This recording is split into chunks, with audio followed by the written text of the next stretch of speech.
Hello, my name is Carol May Whittick, spiritual life coach. Thank you for tuning in to this week's episode of Higher Energetic Resonance Inspirations. And this week we're exploring rejection. From Bennett, a rejection is nothing more than a necessary step in the pursuit of success.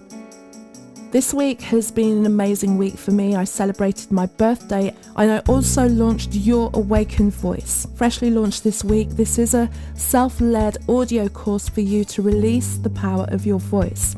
So maybe you want to launch a podcast, you want to speak in public, or you just want to be able to show up in daily life. And you still feel stuck in your stories about your voice, you have fears about what it sounds like, you find that you have a lot of tension and tightness about using your voice. Well, this course will support you to clear any energetic blockages, release your disempowering fears around your voice, and unlock the hidden potential of your voice. It is more important than ever now that people are speaking from a place of truth, and that starts with actually finding where your voice is within your body, within your soul, and within your spirit, and being able to authentically express your true voice. So there's more details about that in the show notes. And also, if you haven't already, please consider signing up to the accompanying newsletter for her inspirations. Every Monday I send out an additional meditation, journaling, inspiration notes, and also links to any additional resources. If there's any exclusives for you, they'll be included in the email as well. So use the link in the show notes to join up. When you do, you'll receive a free Embody Higher Energetic Resonance course where you feel into your vision physically, emotionally, and spiritually, and start to take action on your dreams. So to this week's episode, and we are reframing rejection. From Ralph Waldo Emerson, "Dear to us are those who love us, but dearer are those who reject us as unworthy, for they add another life. They build a heaven before us whereof we had not dreamed, and thereby supply to us new powers out of the recesses of the spirit." Rejection is a painful one, I know. We've felt it a million times. We try and avoid it because it hurts so much. And there is a famous saying, and I'm not even sure who this comes from because I've seen it attributed to so many people, that rejection is a redirection. And in many ways, rejection is a redirection. It highlights to us exactly where we're not on the right path, but it affects so many different aspects of our life. It can occur in small ways, large ways in everyday life. We could be experiencing rejection from friends, family, a romantic partner, an employer, or just society in general for the way that we're showing up. And when we're not accepted by others, we feel humiliated, sad, and we take it on board, and we often think that it's because there's something wrong with us, that we're not liked as a person, that we're not valued, that we don't have any importance. But we have to see rejection as a freedom, so that we can see that where we're not being seen, where we're not showing up in our true self, where we're not being appreciated. And if you find that you're constantly trying to please people, then eventually they will reject us because you're not being real. And also they've not rejected a real version of you anyway. So is there a rejection there? And rejection is an amazing lesson for us, an opportunity for us to heal, to allow things that are not in alignment to us to fall away. And I would bring in the fact that we feel so much pain around it, and we kind of assume that we're feeling rejection because someone hurt us by rejecting us, or we got rejected from a job or an opportunity. The pain of rejection, I think, is the pain of you realizing how you disrespected and undersold yourself. It's almost like a self-punishment. This now is a chance for us to really find out who we are and ask ourselves, why are we not showing up in our authentic self? Why are we avoiding being who we are just to be liked? Like I said, if people reject who you're not, then you're showing up with a mask. You weren't being yourself. So that rejection is actually part of the greater plan of you going, you're not being real. This can't continue. like main areas where we face rejection and the impact of those. So if we start with relationships, the emotional impact of being rejected in romantic relationships can be devastating. And sometimes people will never recover, especially if they don't actually look at why they were rejected in those situations and start to do the work on healing and forgiving around that, and learning how we cope with the heartbreak of the situation and really understanding what it is that was going on, why it didn't go any further, and why we were rejected. And again, going back, it's usually because we're rejecting a part of ourselves. So we need to look at building our self-worth. How do we stand up in the face of rejection? How do we learn to love ourselves through that pain and what we're feeling? And our ego doesn't like it. You know, the ego gets completely eviscerated by rejection. Why didn't they see me? Or why didn't they appreciate who I was? And maybe you're just on different paths.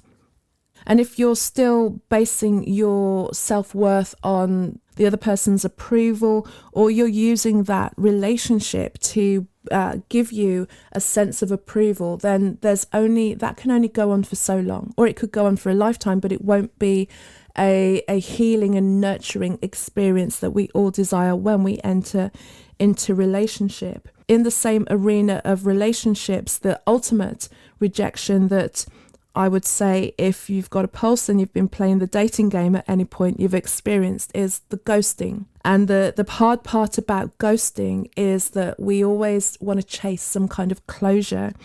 We want someone to kind of come back and explain what it is about us that was so wrong, why they had to walk away. When it comes to this ghosting, look at the reality of the situation. One, you have someone who is not able to have the difficult conversation. So do you want to be in relationship with somebody who's not able to have a true and honest conversation with you, even when they're saying to you the hard things? They're saying this is not going anywhere, you know, we're not right for each other. So if they're not able to have those conversations with you, then yeah, the pain of rejection is hard. Allow yourself to feel the pain of the rejection and the disrespect, but realizing you benefited from that, because if someone can't tell you how they feel at the beginning, it's not going to get any better as the relationship goes on. So we have to acknowledge the hurt, but also to move on. Rejection as well in friendships as well is probably like harder than relationships to one extent, because friendships have so much about them. They are not just people that are part of our family, so by default they're attached to us. We usually seek out our friendships, but there comes a point in time that if we keep evolving as people, many of the friendships that we have are going to falter at some point in time, and one side of the relationship, even either yourself or the friend, are going to reject you in some way, shape or form over the course of time as you grow. If you don't grow in the same direction, if you don't grow together, and if you're not able to appreciate the person's reality, especially if their reality starts to be very different from who you met as friends when you were, say, teenagers or in your young 20s, often those relationships don't last the test of time unless there is an evolution between you and a respect of who you are becoming. It's if you're holding on to someone to be the person that you met when you met them 5 years ago, and you expect them to always be that, the friendship is going to be fractured at some point, and there will be a deliberate rejection where you kind of bring it out in the open, but often not. It's just energetically, it doesn't hold itself, and something will happen to create that split. And when rejection comes from the family, that's always a difficult one, because family is our core of support. So when we feel rejected by family, it's not only about losing that relationship, but it's losing that element of safety and stability.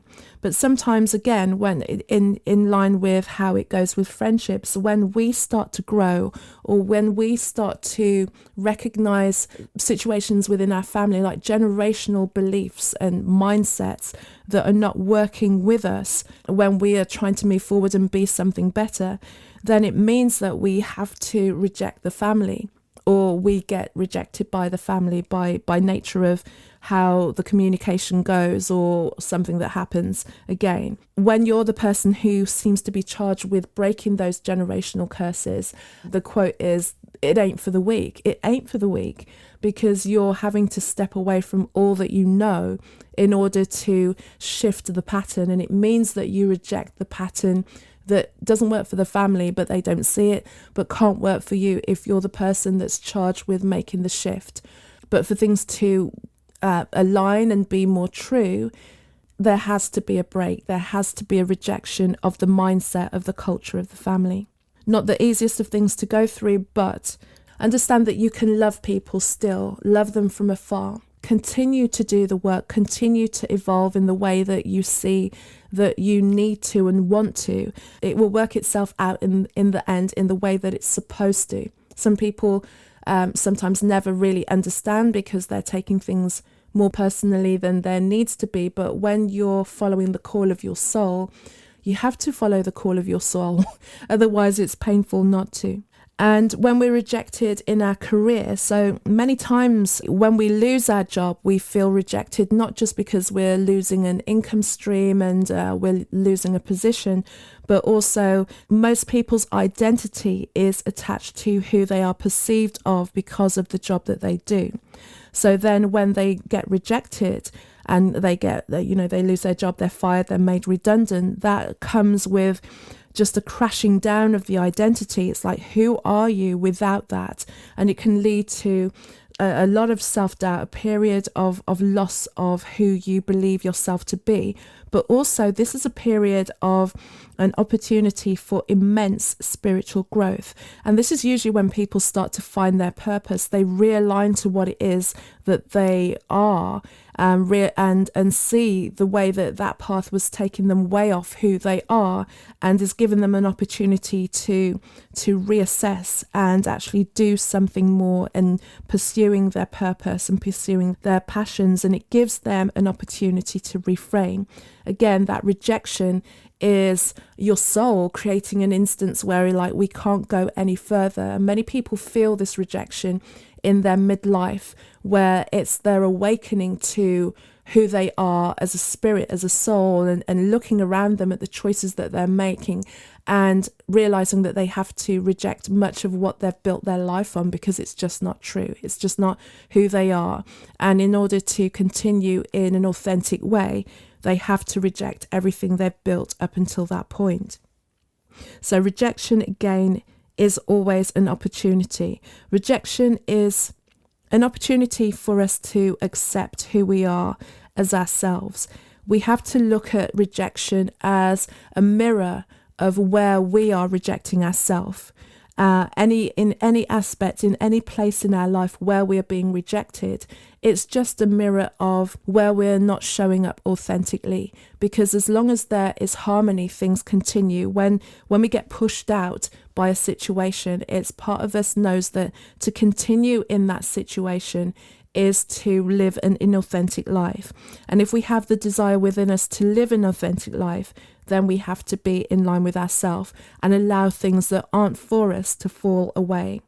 So when it comes to finding our authentic self, it's going back to our regular spiritual practices of meditation, journaling, mindfulness, finding out who we are and who we really want to be.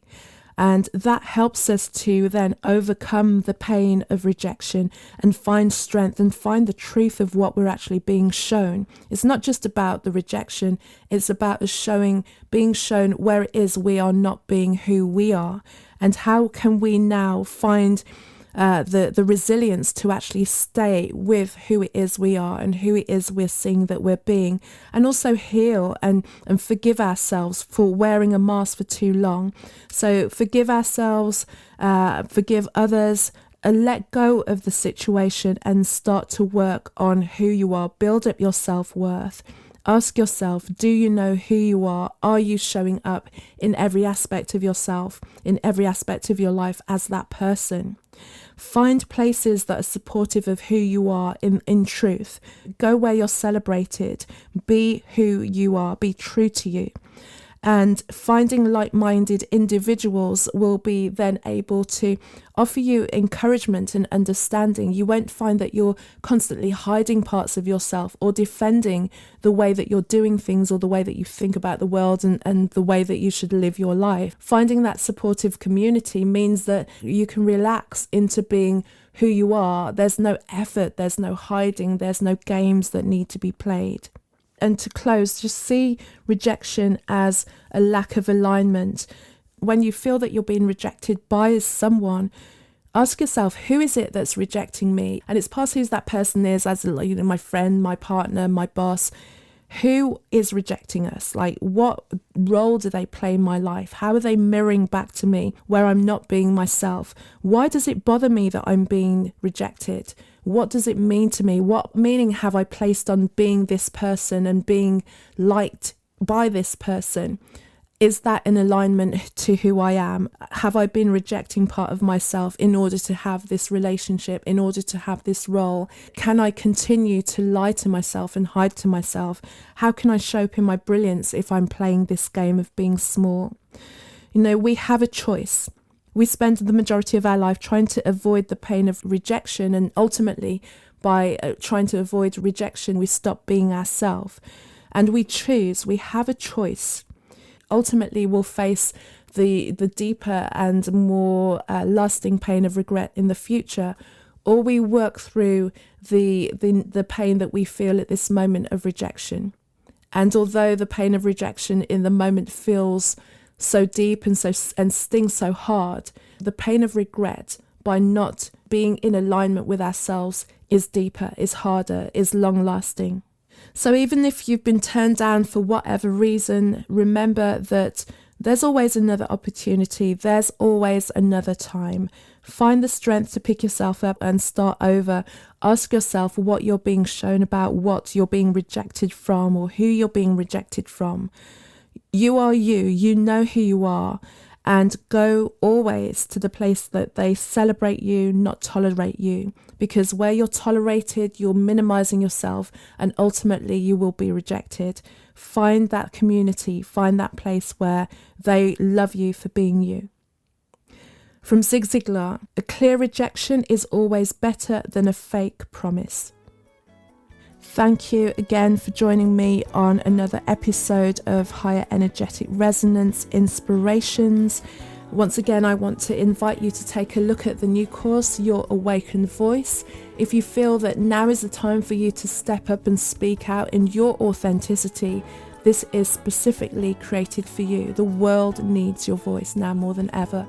The links to that are in the show notes. Also, there's a link to join up to the mailing list. And remember, you'll receive the Higher Energetic Resonance email every Monday that will have points additional to the ones that I've raised in this episode.